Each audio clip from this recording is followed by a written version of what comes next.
Welcome to the All Eers podcast, powered by HD Media.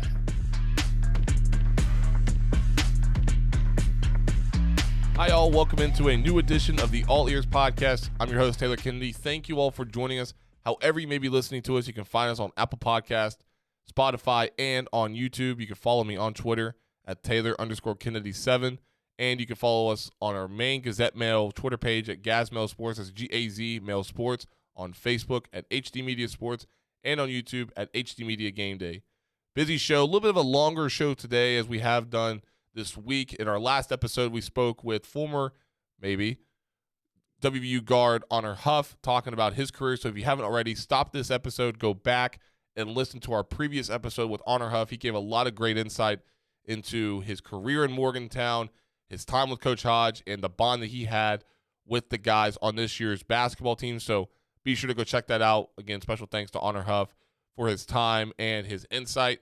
But this is a very weekly edition of this podcast. As in our next segment, we're going to be joined by Mitch Vingle, former Charleston Gazette Mail sports editor and WVU beat writer. Mitch Vingle will join us for his weekly hit of Vingle's Views. So we'll be joined by Mitch coming up here shortly. But the news of the day, let's talk about the WVU golf team and their outing that they had just a couple of days ago at Pete Dye Golf Course here in the state of West Virginia. The Mountaineers finished tied for second in the final round of the Mountaineer Invitational as they fall behind 4 under par to the Clemson Tigers, who ranks number 36 in the country. But think about it like this. You look at where WVU finished, tied second in the final round. They finished ahead of 4 teams that are ranked in the nation in golf. Texas Tech, who finished tied with West Virginia, shooting under 16. Then TCU, who's number 38 in the country, who tied with Oklahoma State, who's number 6th, and Arkansas, who was number 5th, who finished 6th in the Mountaineer Invitational. So congratulations to Sean Kovich and the Mountaineers for finishing tied for second, shooting 16 under par in the Mountaineer Invitational at Pete Dye Golf Course. A couple other news and notes. The Mountaineer baseball team picks up a much-needed 3-1 victory over Penn State in a neutral site game, which was a little bit of an interesting thing. No video stream from what I understand. And the Mountaineers pick up the victory 3-1 over Penn State. And they'll have a weekend series this upcoming weekend inside Kendrick Family Ballpark in Morgantown against the Houston Cougars, with the first game being played on Friday at 6:30 p.m. and the series running until Sunday. Speaking of this weekend and what is going on in Morgantown, the Mountaineer football team will conclude spring football practice this weekend with his annual spring festivities inside Milan Puskar Stadium under second-year returning coach in a second stint, Rich Rodriguez. So we'll talk with Mitch and spend the majority of our conversation with Mitch talking about what he's expecting in that realm. Is he a fan of the spring game? Is he not? What would he normally choose for food or drinks afterwards? Position group, what questions he has. We'll try and hit as much as possible coming up in our next segment with Vingle's Views, and lots of great insight. I love talking with Mitch because he takes it from a different perspective than I do. And we also talked a little bit about the rankings that a lot of these high school kids earn and receive during their time at the high school ranks. So we'll talk about that as well. So what we're going to do is we're going to take a break right here because I'm very anxious for you guys to listen to our conversation coming up in our next segment because, again, Mitch gives a lot of great insight about this year's football team, but also just a lot of other things that we just kind of opened the floor with and ran from there. So break to take here on the All Eers podcast. Up next, we'll be joined by Mitch Vingle for his weekly hit of Vingle's Views. All that's coming up here on the All Eers podcast. As the game gets faster, stronger, more dynamic, your equipment has to keep up. Introducing the Riddell Axiom, the next evolution in football protection, designed to match the speed and strength of today's athlete. Contact West Virginia Riddell Representative Casey Turley at 304-552-5960. Gear up, play smart, stay protected. HD Media Sports is your one-stop destination for top high school and college sports coverage in the Mountain State. From Morgantown to Mingo County, our award-winning reporters keep you informed about your favorite teams and players, including exclusive coverage of the Marshall Thundering Herd and the West Virginia Mountaineers. Follow HD Media Sports on Facebook to stay up to date on the latest news, features, and game coverage.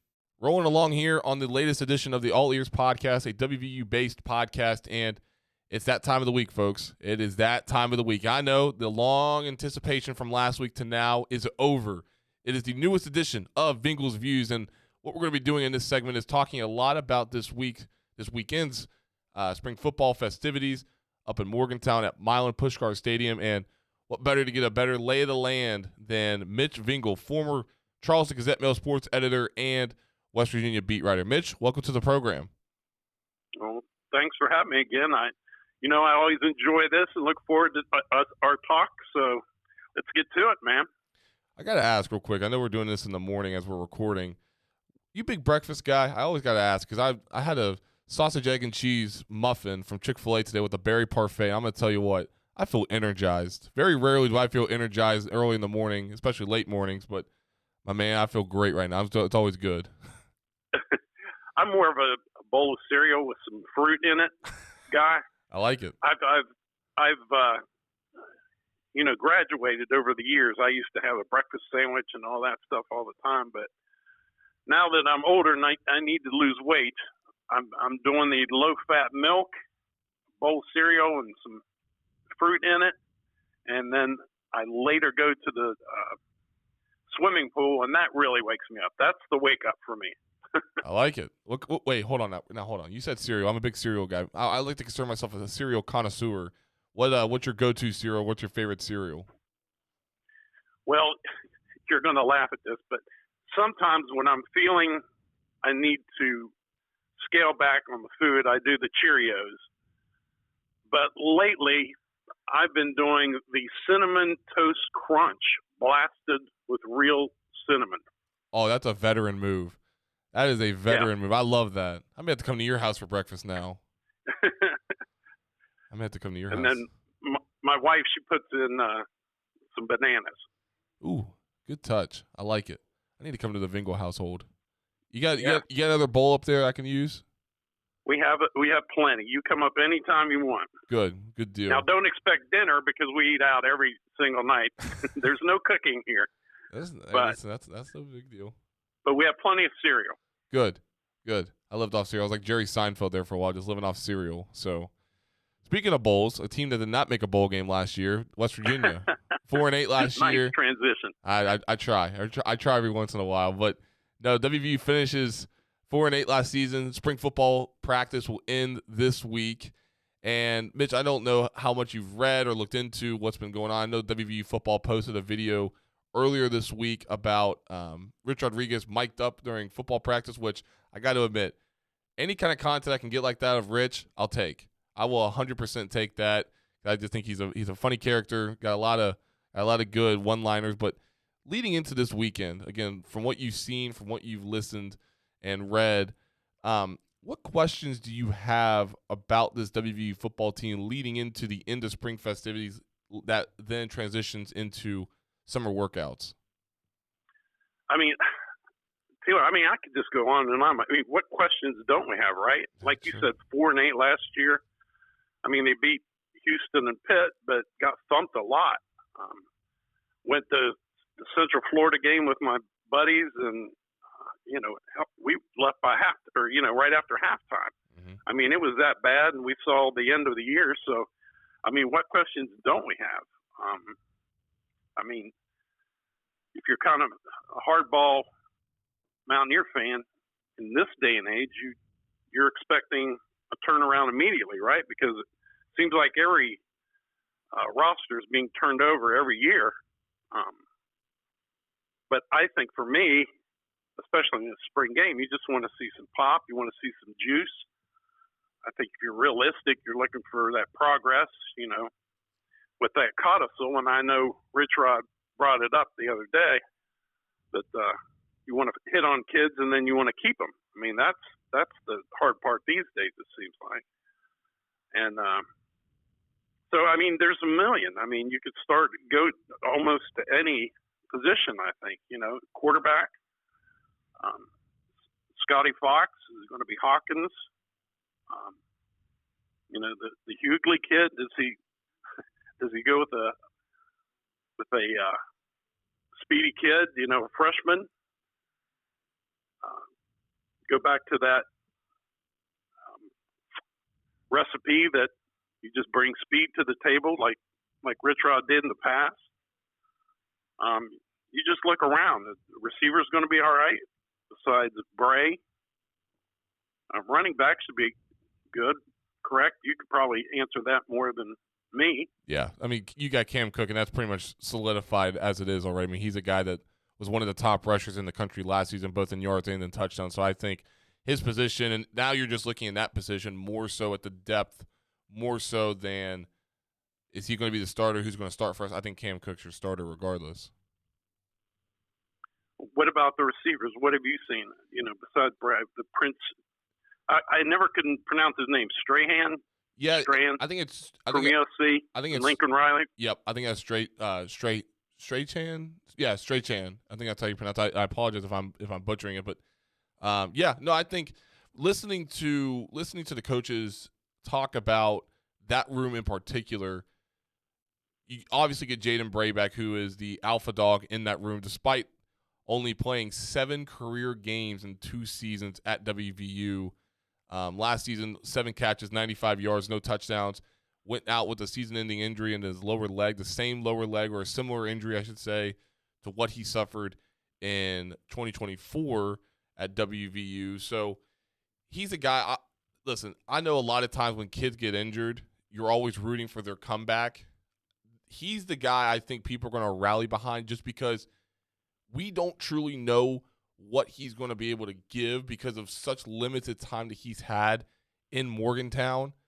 I just want to see him just succeed, period. I want to see Jaden Bray take the braces off, kind of like in Forrest Gump whenever he's running for the first time without the braces and just goes. Like I just want to see him just succeed, period. Then you add in Prince. Then you add in Keon Hutchins. You get Cyrus Traw back as well, who's a Parkersburg South alum. I'd like to see him get into the mix in the slot. I think Rich mentioned earlier on in the spring that he could see him be in the mix for a slot position even.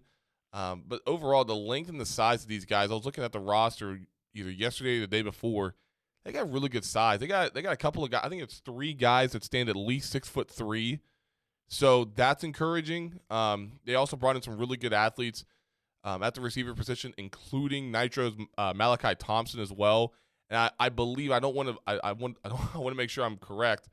I am almost 99% sure that Rich gave Malachi credit during that video that WVU football posted earlier this week. I could be wrong, but it seemed like Malachi was the kid that Rich was talking to in that video. So that's encouraging. If Malachi is doing that and catching the head football coach's attention, I'm all for it.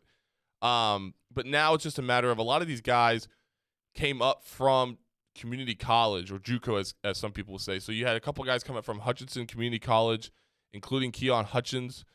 So it's just a matter of how these guys can translate to the Division I level, but even more importantly, the Power 5 level as well.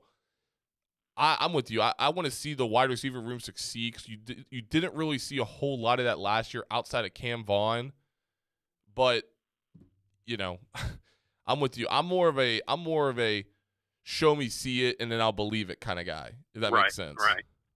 And offensive line. I mean, big question mark, right? I mean, they signed Kevin Brown, but what else is there besides, again, pronunciation, Nick Craig?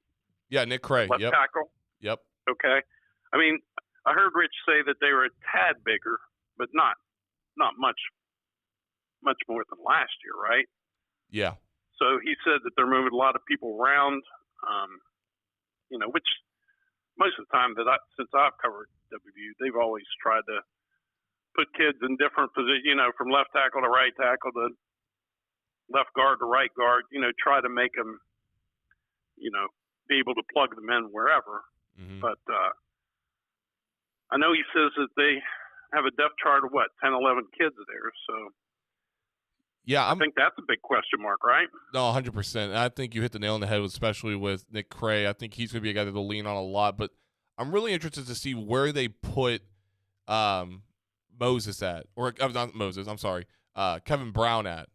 I really want to see where he ends up because he's a guy, I forget who posted the video, but somebody posted a video with him coming off the line of scrimmage, trying to block someone during a shadow drill. think it was last week. He moves really well for his size. I think he's like 6'6", 6'7", maybe. And he's a guy that just moves so well. And to have a guy, especially that raw, coming out of high school, now translating and expecting him to potentially start on a power 4 offensive line, that's saying a lot. But I'm also interested to see how he takes that role upon himself and then runs with it. I don't know. I would like to see him more outside than inside, because I think if he's more on the outside, you can see how he moves and how better off he is against, whether it be odd fronts, 2-stack, 3-stack. I don't know what you would want, maybe a 3-2 defense. Regardless, I want to see how he does on the outside compared to the inside, because I think you'll be able to see how he does and matches up against a lot of these Big 12 defenses this season. That will be, to me, a true testament for what he possesses moving forward, if that makes sense. Right. And then you talk about questions, and you flip to the other side. It sounds like he's got some faith in the defensive line a little bit, especially the end. Mm-hmm. He says they're more athletic this year. You look at the secondary, I guess there's some faith in those guys with Sieg coming in and Vincent Smith, a cornerback. I don't know how well he's going to do, but he's got a lot of accolades really behind him. I'm interested in Sieg. I mean, how good he's going to be on defense. Is he going to be a gadget guy on offense? Is he going to be a return man? And then you look at special teams. I mean, kickers, they have 3 of them. Mm-hmm. I think they got one that's 6'6" kid, Brian Hansen, the punter. The return guys, are we going to see Divine? Yeah, that's a big question. Well, the other thing too is in regards to the returners, it's also sounded like in Rich's opening press conference of the spring, we could see Brad Mosser back there some even, because he's a guy, and I'm talking about the Princeton player that won the Kennedy Award last year. He's undersized, but at the same time, being a returner would be better suited for him. And you look at other guys that have returned, like Tavon. I'm not saying he's Tavon, but like Jock Sanders, even dating back a while ago. Obviously, you had Preston Fox, who was spectacular in the punt return and in the kick return. You saw Rodney Gallagher a little bit in the last few years. I mean, you've had guys that are undersized perform at a high level, and if Brad Mosser does get that tip of the cap to play in the return, that would be interesting to see. I don't know if that's going to happen immediately, but if he sticks around and continues to grow and develop, I'd like to see Brad Mosser back there and get a little run in the return game. Yeah, and I mean, I've heard them mention Weaver and Epps. Yep. So we'll see with that. Yeah, it was funny when you were talking about some of the past returners. I harkened back to the Don Nealon days, and he always had a knack for finding some really good returners back in those days, little water bugs. That's what he used to call them. And so he did a nice job with that. So, and Rich has done well with that. So I'm sure he'll find some guys. But yeah, there are just so many questions, Taylor. I mean, like I said, he wants. I know he signed a bunch of guys. I know he wants 44 Big 12 ready kids, but how many is really going to work out? I know he's still evaluating. I like this quote that he said, "The depth chart is ever flowing."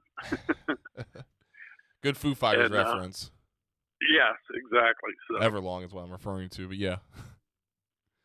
I think. But anyway, it'll be interesting. Yeah, no, 100%. I think too. I'll make this take now. I think there are 2 positions, one on each side, that are solidified with where I'm at confidence-wise for both of them. I'm very confident right now in where we are in the running back room. I think you have a lot of good players in that room. And it starts with Cam Cook. You have Amani Weaver back there that can give you really good minutes as well coming out of high school. And then on the flip side, on defense, the one position group that I am most confident about is the linebacker group.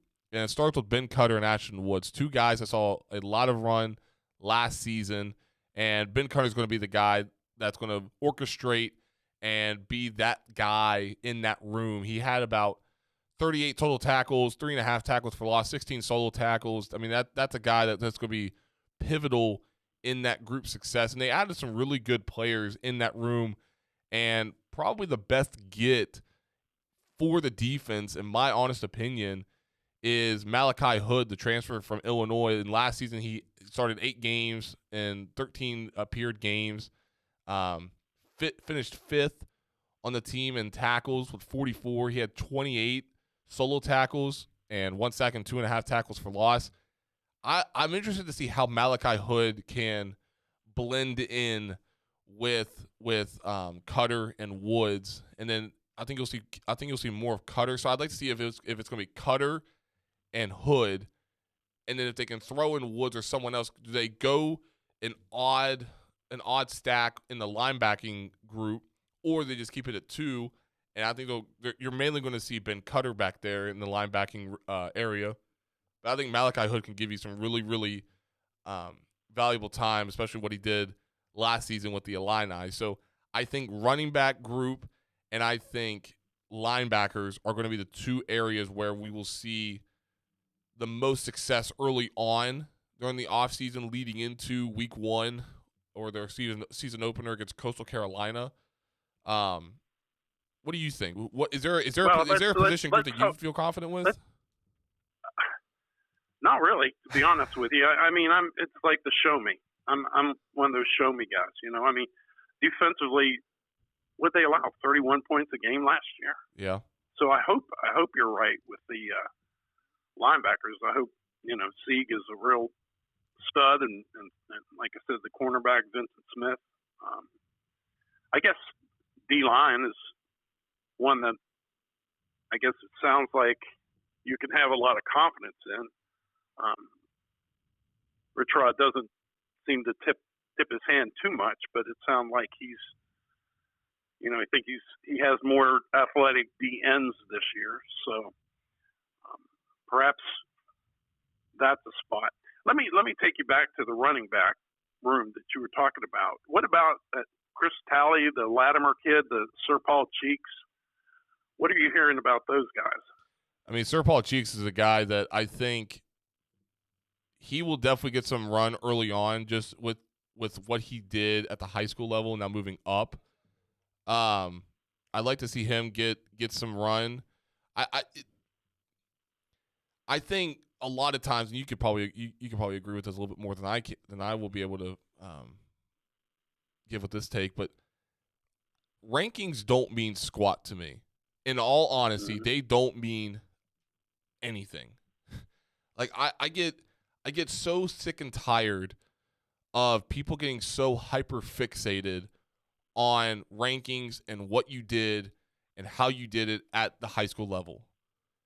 And yeah, sometimes it works out where you'll have a 5-star commit or a 4-star commit blossom into this ultra talented player that ends up being a first-round NFL draft pick and whatnot. And I hope that's the case with a lot of these guys at WVU, especially your guys like Kevin Brown and Matt Sieg. But where I'm at, and not to avoid your question at all, but where I'm at with a lot of these young guys is I want you, excuse me, I want them to succeed, but at the same time, I want them to be very cautious in the expectations that people give them. Because when you do have that 4-star or that 3-star label to you, I know people make their money off of doing that. I get it. But at the same time, when a kid does not live up to that potential, especially with a fan base like West Virginia, that just becomes such a burden to take on, because then they'll remind you were a 4 or 5-star or even a 3-star in high school. Now you're playing like crap. I mean, that's just a fact. West Virginia fans are so hyper fixated on that. I'm not saying it's just West Virginia fans. It's a what can I say? It's a universal theme. That's just how it is, and there's nothing going to change. Like, here's a great example. I know this is a WVU podcast, okay? But the 2 players that won the Bill Evans Award, Eli Sancombe is a 4-star, and Noah Lewis from GW, George Washington High School, is not a star athlete in regards to the credentials that come with him in his recruiting profile, which is just mind-boggling to me. Because if you watch Noah, you're like, okay, he's at least this number or this number of stars. And that's just not the case. I mean, don't get me wrong. Eli Sankum is a fantastic athlete, and he should be a 4-star. But Noah Lewis is definitely up there as well. So I don't really look too far into the weeds of how many stars you have, where you're ranked, all this stuff. Because something can happen, God forbid, you get an injury. Now you're like, well, we just lost this 4-star. We lost this 5-star. Hell's frozen over. We're done. Let's just get it over with. So kind of circling back to what your initial question, a lot of these young guys that you mentioned, again, I hope they flourish. I hope they play fantastic. I hope they get on the field. But again, it goes back to what I said. I am more of a show me and I'll believe it kind of guy. That's not how I am with sports. That's just how I am with life. So that's just a big thing. And that, it's sort of like preseason team rankings and all that stuff. It all goes away, when the stuff hits the fan. You know what I mean? When you see them up close, if you're fortunate enough to cover a team and you go to practices and you see how they stack up against each other, that's when the cream rises, as they say. And just the same with the preseason rankings, that goes away in 1, 2, 3 weeks. And there's a shuffling, and 9 times out of 10, there will be 10 of the top 25 that don't even finish in the top 25. So we'll, like I said, when the stuff hits the fan, you'll know. Oh yeah, 100%. Well, and I think not to have another good transition here, but it goes back to the spring, especially because a lot of these guys graduate high school early to be able to compete and get embodied in the culture, the foundation, the playing style, the habits, all these different things that you're trying to adopt at such an early age coming out of high school. That's why I'm such a proponent. If you can graduate early and go get to the next level early and get accustomed to that program, do it. Because the more time that you have with said coach or coaches and players and teammates, that pays bigger and better dividends for your career in the future compared to what happens in the present. And your payday, let's face it, and your payday. Yeah, literally. And you ultimately. And if that's the way that people are going nowadays, do it. Period. Just do it. Right. And that's the other thing too. I don't think enough athletes are getting educated enough. Now, granted, don't get me wrong. Do not get me wrong. I'm also a proponent of, if you want to play multiple sports and enjoy high school, there's nothing wrong with that. But if you see an avenue where you're going to have to compete early on, get there early enough to compete. And if not, don't discourage yourself, because you're taking the route that you're making memories in the immediate with your friends in high school that you may not see until a 5 or 10, 15, 20-year reunion in high school. You're making those memories, but at the same time, if you go on to play college, that's going to help set your future up better, in my perspective. Now, granted, there are some athletes here in West Virginia that are football players that are waiting to graduate in May or June and then go on to play collegiate athletics. And the one that immediately comes to mind is Tavion Wilson from Huntington, because he's going to play college football at Clemson for Dabo Swinney, but now he's also enjoying track and field and baseball after he just got done playing football and basketball as well. And you talk about a ultra rare athlete to play 4 sports in high school. Holy cow. So do that, but then also be cognizant as well of where you feel comfortable enough inserting yourself with your future. Don't be too quick to it, but if you're being quick with it, be sure that you're preparing yourself in the long term. You see what I'm saying? No, absolutely. Absolutely. It's funny as we talk sometimes, I think about some of the older athletes, and you were talking about the 4-star or the 4-sport athlete, and Chuck Howley just jumps to my mind. Oh, yeah. Yeah. No, he was something special. So absolutely. yeah. Well, and, and the other thing too is look at the guys that weren't even recruited at a high rate at WVU that went on to have such fantastic careers at WVU. And the first guy that comes to mind for me personally, Pat White. Pat White was an under recruited guy coming out of Alabama, out of the state of Alabama, I should say, and had to sit behind Bednarik for about a season, maybe a little bit under a season, and then he comes in that Louisville game, and as the old cliche says, the rest is history. So, and that's Rick Trickett. Next time you talk to him about how they had to, after getting him, bringing him in, then he gets drafted, and they had to re-recruit him to make sure he came back. Yeah. You know, for his last, I don't know if his junior or senior year, but they had to re-recruit him. And it was touch and go because he really had a chance to play Major League Baseball. Yeah, no, I completely forgot about the baseball avenue because everybody remembers him with the Dolphins, but yeah, that baseball avenue. And that's the other thing, too, with a lot of these football players is guys that played baseball in high school always kind of keep that baseball, I don't know what you want to say, lessons, I guess you could say, or memories, I guess, in their back pocket. Because you look at Russell Wilson, he could have played professional league baseball. Kyler Murray as well. I mean, you're looking at two guys right there that are Pro Bowl quarterbacks in the NFL that went on to play there. Think of this. When I was down there many, many moons ago, I went and interviewed a guy that was playing center field for DuPont. His name was Randy Moss. He had a pretty good career, didn't he?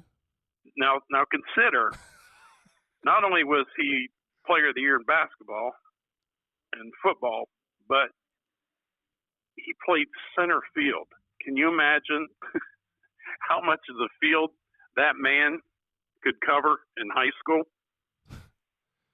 You didn't need a left and right fielder. You just had Randy Moss, and you were good to go. Yeah. No, I get it. That's just, I think, and I think coaches a lot of times, and I mentioned this in a column a few weeks ago, that golden age of coaching with saying, hey, go play multiple sports. You have a couple of them, but a lot of times you'll have coaches be like, no, I need you for one sport. I need you here or there. Right. So I applaud and appreciate the ones that are like, go enjoy it, and then we'll talk about the sport that you're going to be playing in with me. So, right. And that's important, as you well know. But kind of getting off here, getting back to this Saturday, are you a fan of spring football games? I know Rich has openly said that he's not, so they're doing more like drills. So they'll do somewhat of a scrimmage. Like I think they're only going to go like an hour and a half with all these football drills or scrimmaging or whatever it is. Are you a fan of spring games? I'm a fan of it if the fans, you know, love it and show up. I mean, if the fans aren't going to show up, I mean, it's a dud, and I've seen a ton of those in Morgantown where I show up and it's crappy weather, and even if it's nice weather, you just kind of get a so-so crowd. I mean, some of these, you know, Ohio State, these other places, I mean, they pack the place. And if you do that, I think it's tremendous. I mean, if you bring some recruits in or what have you, visitors, and it's just a dud. No, I'm not a fan of it. It was one of those things where a lot of times you weren't seeing much on the field as somebody covering the sport, and it just was, you just wanted it over. But again, there are places where they pack the stadiums, and I love that they're having a country artist and like a festival atmosphere. You know, I think that's a great move in the right way. Get people out there. Get people that might only come for the singer, whether it be country or rock and roll or what have you. But have that thing where it's more of a community deal and come out and then see little football. But, I mean, if people aren't going to buy into it, no, just go through with your final practices and get on with it. I think Holgerson did that one year, right? Yeah, now that you're saying that, I do think you're right by saying that too, because I do remember vaguely him just being like, we're just gonna go through practice, call it a day. Yeah. But no, I think he definitely did that. Yeah, and I think it's a good opportunity too. They're having Jake Owen with the concert beginning at 2:30 inside Milan Puskar Stadium. That's a big thing too. I think what Ren, and this goes back to our conversation with Ren, I should say. What he does from a proactive mindset needs to be studied, because now he's like, okay, if we can get those football people here, and we have a stadium that holds 60,000, we can attract different acts, especially a concert act. So maybe we look into that avenue and see, hey, do we do this? Does this work out strategically? What does this look like from a setup perspective? What does this all look like? And I think this is going to be really interesting. I'm not saying that Jake Owen's not a great choice. I think Jake Owen's a great choice. But I think you got to be able to figure out ways to generate revenue every month or every quarter. And I think Ren's doing a really good job of that right now by doing a football game, then doing a concert. And you look at the weather too. Yeah, and also you have to remember that they're trying to sell season tickets also. Yeah. Right? Yeah. At that game. They're trying to turn on people that are on the fence and maybe give them a little hope, but it's got to be a somewhat compelling spring game. You can't, just do some exercises here and there and run around a little bit. It's got to be a compelling spring game. Yeah, and you mentioned the weather aspect of it too. I'm looking at it right now. Whenever it starts at noon, it's going to be about 81 degrees, and it's going to reach a high of 83 before it's even over at 1:30 is what they're expecting. But then you look at the when the concert's going to start, it's going to be 81 degrees. So it's not going to be super hot. It's going to be hot enough to wear a T-shirt and shorts, but it's not going to be too cold to where you're going to have to wear a hoodie and all that. And then you look at the rain chance. I'm looking at it right now. It's only like a 15% chance at 4. So that's a good enough window to get as much in as possible before the expected rain. As you well know, weather is very unpredictable. But regardless, it's going to be. I think it's going to be a fantastic day inside Milan Puskar Stadium. Yeah, it's a heck of a lot better than in the past. Cold, rain. And who wants to sit out and watch that, But if you got a beautiful summer-like day and a concert and everything, it's the most attractive one I've heard of in eons. Ooh. Even dating back to whenever they were going into the Big 12 and they had the air raid of Geno, Tavon, and Stedman.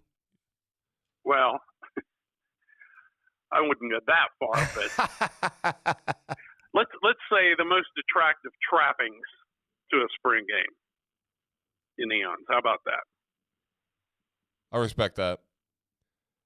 So, okay, let me ask you this. So, take me back to your days of being in Morgantown, and you just got done with a game, or you got done with a spring football game. Do you go eat afterwards? And if so, where's your go-to, or where was your go-to to go eat after a game?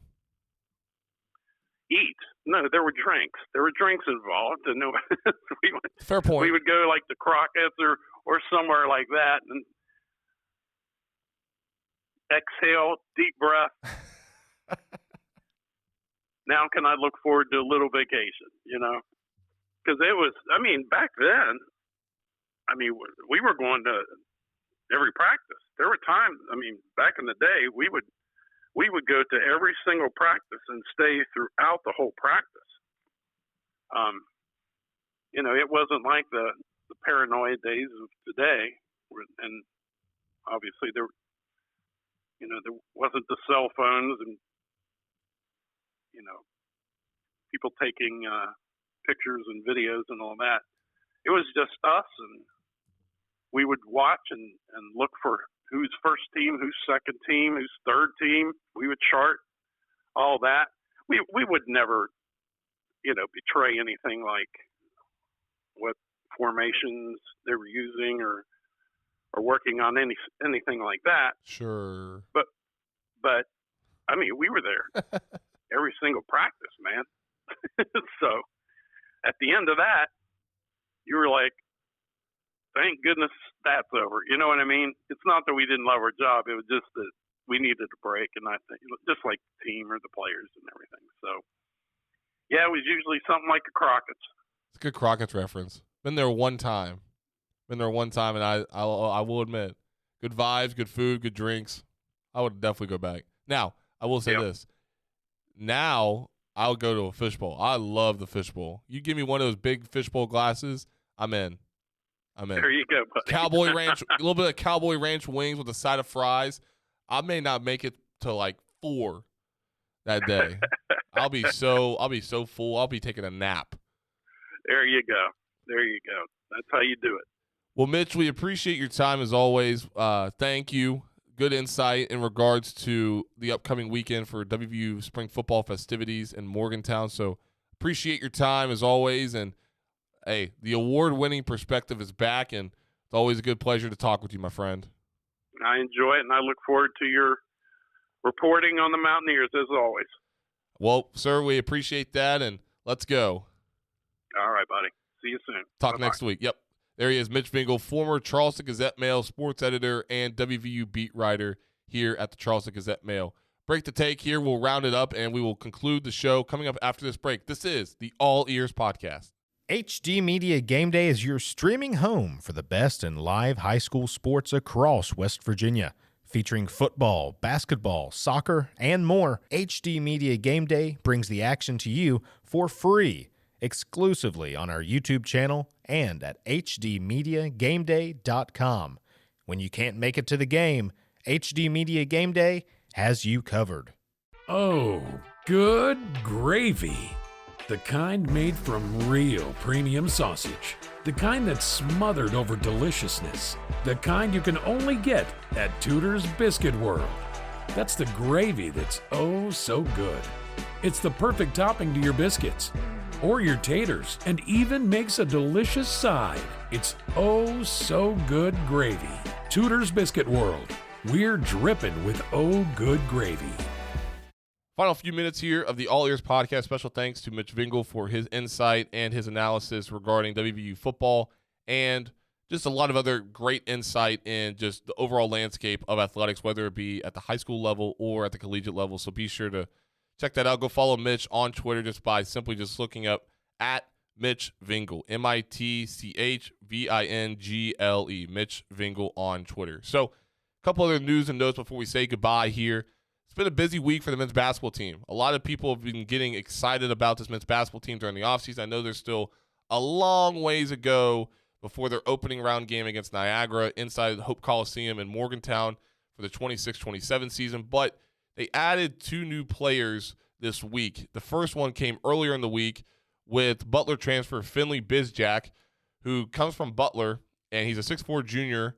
And he was a 6'4 junior. Last season, he averaged 17.1 points per game and earned all Big East third-team honors. And watching his film, a guy that does just about everything. He's going to be a very exciting player to watch in the gold and blue for the Mountaineers. And then just a couple of days ago, Georgia Tech transfer Mo Silla committed to West Virginia. He's a 6'10 center. They'll be coming in after averaging 9.6 points, 7.2 rebounds, and 1.2 blocks for Georgia Tech this past season. Then on the flip side, for the women's basketball team, a little bit of sad news to see her go, but we encourage her to succeed wherever she goes, and that is Carter McRae, who saw a lot of run this past season for the Mountaineers. As a 6'1 junior, she averaged 6.5 points per game and 5.3 rebounds for Mark Kellogg's crew that made it to the second round of the NCAA tournament before dropping a game against Kentucky that was very heartbreaking. That still sucks that it ended the way that it did, but we wish Carter nothing but the best moving forward. Then a couple of other news outside of the normal realm of the major sports, but let's talk about some an Olympic sport and give some roses and give a huge congratulations to the Mountaineer dance team for winning the POM Division 1A title at the NCAA and NDA College Nationals 2026 just a couple of days ago. So congratulations to them on coming home national champions. I feel like that's a very common theme this year that we've been seeing across the landscape of Mountaineer athletics, because the other one, you think about it, the Mountaineer rifling team took home yet another national championship just a couple of months ago. So maybe West Virginia, or maybe even Morgantown, should be titled the City of Champions. You know how like a lot of those small towns here in West Virginia have the City of Champions. I know in Winfield, deservingly so. Quick shout out to the Winfield Generals. But anyway, City of Champions in Winfield. I think they should do the same thing for Morgantown. You know, you think about it, the Mountaineers, obviously huge champions. University High School, they're state champions in a lot of sports, including boys basketball. Morgantown, how about that year for the Morgantown Mohegans? They've been really successful even since the beginning of the decade. Boys basketball, football, girls basketball. Hey, just saying, Morgantown might need to be titled the official or unofficial Town of Champions. So congratulations to the Mountaineer dance team for taking home a national championship trophy just a couple of days ago. Again, special thanks to Mitch Vingle for joining us. Again, if you haven't already, go back one episode and listen to the Honor Huff interview that we had with him in our last episode. Lots of great stories and insight, and just a lot of recollections and reflection from the 5'10 guard out of Brooklyn, New York. So we encourage you, if you haven't already, go back, listen to that episode with Honor Huff. That'll do it for me as your host, Taylor Kennedy, here on the All Eers podcast. Be sure to check us out next week. Quick programming note. Since we have started this podcast, we've been going twice a week with going on Tuesdays and Thursdays. But now what we're doing is we're transitioning now into our off-season edition and even our summer edition before we lead into spring football and fall sports coming up in August. So we're going to be transforming and transitioning into a once-a-week podcast where we're going to be sitting down and chatting with former Mountaineer coaches, players, administrators. We'll even talk to some current coaches and administrators as well, hopefully. So be sure, if you haven't already, subscribe to us on YouTube, Apple Podcasts, and Spotify. The links to those are in the description as well. You can also do it wherever you're listening to this podcast right now. You can actually go back to the home screen and hit subscribe, plus whatever it is. And then I know for Spotify, I think you can also do the same thing on Apple Podcasts as well. Hit that notification button, or as they say on YouTube, if you are a YouTuber, ring that bell and keep up to date and subscribe to us with everything that's going on with the All Eers podcast. So be sure to do that again once a week starting next week. And we're going to be joined, I will officially say this, we're going to be joined next week by former Mountaineer forward Nathan Adrian, former Morgantown Mohegan as well. So we're going to be joined by Nathan Adrian coming up next week. So again, subscribe to the podcast. Follow me for the latest on this podcast as well. And we'll see you all next week. This is the All Eers podcast. You have been listening to the All Eers podcast, powered by HD Media.